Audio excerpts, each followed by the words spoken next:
తెలంగాణ కాంగ్రెస్ లో మొదలైన లొల్లి, దాని పర్యవసానాలు ఎలా ఉండబోతున్నాయి? ముఖ్యమంత్రుల్ని చిరాకు పెట్టే కాంగ్రెస్ మార్క్ కుమ్ములాటలు మళ్లీ మొదలయ్యాయా? రేవంత్ రెడ్డి వర్గీయులు ఆరోపిస్తున్నట్టు ప్రస్తుత పరిణామాల వెనక ఏదైనా కుట్రుందా? రేవంత్ నాయకత్వాన్ని పార్టీ సీనియర్లు ఇప్పటికీ ఎందుకు అంగీకరించలేకపోతున్నారు? కాంగ్రెస్ లో కుమ్ములాటల్ని సొమ్ము చేసుకోవడానికి బీఆర్ఎస్ పావులు కదుతోందా? ముఖ్యమంత్రి రేవంత్ పై కొండా సురేఖ కుమార్తె రాజగోపాల్ రెడ్డి విమర్శలు యాదృచ్ఛికమా?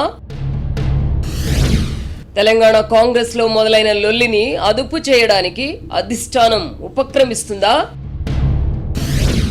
దాదాపు 3 ఏళ్లుగా ముఖ్యమంత్రిగా ఉన్న రేవంత్ కాంగ్రెస్ కల్చర్ అలవర్చుకోలేకపోయారా? కాంగ్రెస్ పార్టీలో చేరి ముఖ్యమంత్రి అయిన రేవంత్ లో ఇంకా తెలుగుదేశం వాసనలు పోలేదా?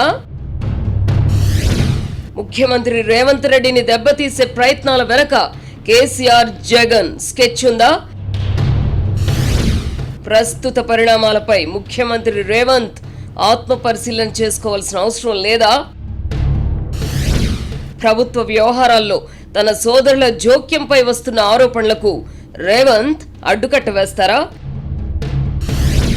మరో 10 ఏళ్లు తానే సీఎం అని ప్రకటించుకునే రేవంత్ అందుకు తగ్గ పునాది వేసుకోగలిగారా? ప్రస్తుతానికి ప్రత్యామ్నాయం లేనంత మాత్రాన రేవంత్ నాయకత్వానికి ఎదురు లేకుండా పోతోందా? వర్తమాన రాజకీయ పరిణామాలపై ఆర్కే మార్క్ సునిశ్చిత విశ్లేషణ.